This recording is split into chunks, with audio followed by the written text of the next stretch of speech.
ಬೆಂಕಿ ಉಗುಳ್ತಾ ಇರಬೇಕು. ಇದ್ರೆ ಮುಂದಿನ ಸರಿಗೆ ಟಿಕೆಟ್ ಗ್ಯಾರಂಟಿ.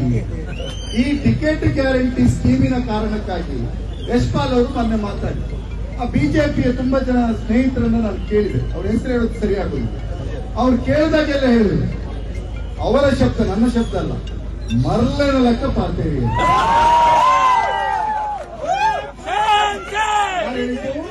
ಬಿಜೆಪಿ ಅವರು ಹೇಳಿದ್ರು. ಇನ್ನು ಸಾರ್ವಜನಿಕರನ್ನ ಕೆಲವರನ್ನ ಆತ್ಮೀಯರನ್ನ ಕೇಳಿದ್ರೆ ಹೇಗೆ ಅಂತ ಮಾತಾಡ್ಲಿಕ್ಕೆ ಇಲ್ಲ. ಯಾಕೆ ಅಂಡೆ ಪಿಕ್ಕಿ ಇದು ಸತ್ಯ. ನಾನು ಇದನ್ನು ಮಾತಾಡುವಾಗ ನನಗೆ ಬೇಸರ ಆಗ್ತಾ ಇದೆ. ಒಬ್ಬ ಜನಪ್ರತಿನಿಧಿ ಮೇಲೆ, ಒಬ್ಬ ಶಾಸಕರ ಮೇಲೆ, ಮತ್ತು ನಾವೆಲ್ಲ ನೋಡಿದ ಒಬ್ಬ ವ್ಯಕ್ತಿ ಈ ರೀತಿಯಾಗಿ ಬೆಳೆದು ಒಬ್ಬ ಶಾಸಕರಾಗಿದ್ದಾರೆ ಅಂತ ಹೇಳಿ ನಾವು ಸಮಾಧಾನ ಪಟ್ಟುಕೊಳ್ಳುವ ಅಂತಂದ್ರೆ ಇವು ನಾವೆಲ್ಲ ವಾಂತಿ ಮಾಡಿಕೊಳ್ಳುವ ರೀತಿಯಲ್ಲಿ ಮಾತಾಡ್ತಾನೆ ಅಂತ ಹೇಳಿದ್ರೆ ನಮ್ಗೆ ಭಾರಿ ಬೇಸರ ಆಗ್ತಾ ಇದೆ. ಆದ್ರೆ ನಾನು ಮೊನ್ನೆ ಒಂದು ಮೀಡಿಯಾದ ಕತೆ ಹೇಳ್ಬೇಕು, ನಮ್ಮ ಯೂಟ್ಯೂಬ್ನವರಿಗೆಲ್ಲ ಗೊತ್ತಾಗ್ಲಿಲ್ಲ. ಮೀಡಿಯಾ ಕತೆ, ಮೀಡಿಯಾ ಮನೆಯ ಕತೆ, ಸುದ್ದಿ ಮನೆಯ ಕತೆ. ಸುದ್ದಿ ಮನೆಯ ಕತೆ ಏನು ಅಂದ್ರೆ, ಮೊನ್ನೆ ಇವರು ಮಾತಾಡಿದಾಗ ಒಂದು ಪತ್ರಿಕೆಯಲ್ಲಿ ನ್ಯೂಸ್ ಡೆಸ್ಕಿನವರು ಚಂದ್ರಶೇಖರ್ ಸೆಂಟ್ರಿ ನ್ಯೂಸ್ ಬರೆಯುವಾಗ ಉಡುಪಿಯ ಮಿಸ್ಟೇಕ್ ಶಬ್ದ, ಉಡುಪಿಯ ಶಾ ಕಸರಾದ ಅಂತ ಮಿಸ್ಟೇಕ್, ಉಡುಪಿಯ ಶಾ ಕಸರಾದ. ಆಗ ಡೆಸ್ಕಿನ ಚೀಫ್ ಬಂದರು, ಅಯ್ಯೋ ದೇವರೇ, ಶಾಸಕರನ್ನು ಶಾ ಕಸ ಅಂತ. ಆಗ ಅವನು ಹೇಳಿದಂತೆ, ಅದು ಬೈ ಮಿಸ್ಟೇಕ್ ನಾನು ಟೈಪ್ ಮಾಡಿದ್ದು, ಆದ್ರೆ ಅವರು ಇರುವುದು ಹಾಗೆ,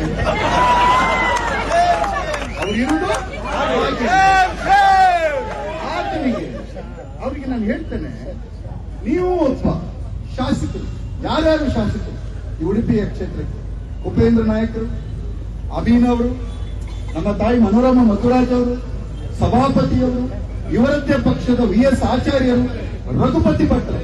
ಇವತ್ತು VS ಆಚಾರ್ಯರು ನಮ್ಮ ನಡುವೆ ಇಲ್ಲ. ಯಾವುದೇ ಪಕ್ಷದಲ್ಲಿ VS ಆಚಾರ್ಯರು ಸಾರ್ವಜನಿಕವಾಗಿ ಯಾವುದೇ ಸಂದರ್ಭದಲ್ಲೂ ಸಹ ಇಂತಹ ಮಾತುಗಳನ್ನು ಆಡಿರ್ತಕ್ಕಂಥ ಒಂದು ಇತಿಹಾಸ ಉದಾಹರಣೆ ಇಲ್ಲ. ಯಾಕೆಂದ್ರೆ ಅವರನ್ನು ಒಬ್ಬ ಸುಸಂಸ್ಕೃತವಂತ ವೈದ್ಯರು, ಡಾಕ್ಟರ್. ನಮ್ಮ ಎಜುಕೇಶನ್ ಪರ್ಸೆಂಟೇಜ್ ಜಾಸ್ತಿ ಆಗ್ತಾ ಬಂದಿದೆ ಅಶೋಕಣ್ಣ. ಆದ್ರೆ ನಿಮ್ಮ ಅವಿಭಜಿತ ಜಿಲ್ಲೆಯ ಸಮಸ್ಯೆ ನೋಡಿ, ಇಲ್ಲಿ ಆಗ VS ಆಚಾರ್ಯರು ಡಾಕ್ಟರ್ ಆದವರು ಶಾಸಕರು, ಕರೆಕ್ಟ್ ಅಲ್ಲ? ಆಮೇಲೆ ಹೋರಾಟಗಾರನಾಗಿರ್ತಕ್ಕಂಥ, ಬಡವರ ಪರವಾದ ಧ್ವನಿಯಾಗಿರ್ತಕ್ಕಂಥ ಸಭಾಪತಿಯವರು ಶಾಸಕರು. ಬರ್ತಾ ಬರ್ತಾ ಬರ್ತಾ ಬರ್ತಾ ರಂಗ SLCಗಳೆಲ್ಲ ಇದು ಸಮಸ್ಯೆ. ನಮ್ಮ ಮತದಾರರು ರಂಗ SSLCಯನ್ನ ಚುನಾವಣೆಗೆ ಎಲ್ಲಿ ಗೆಲ್ಲಿದ್ರಿಂದ ಈ ರೀತಿ ಎಡವಟ್ಟಾಗ್ತದೆ. ಆದ್ರೆ ಬಾಡಿ ಲ್ಯಾಂಗ್ವೇಜ್ ನೋಡಿ, ಯಾವ್ದಾದ್ರು ಸಭೆಯಲ್ಲಿ ಮಾತನಾಡುವಾಗ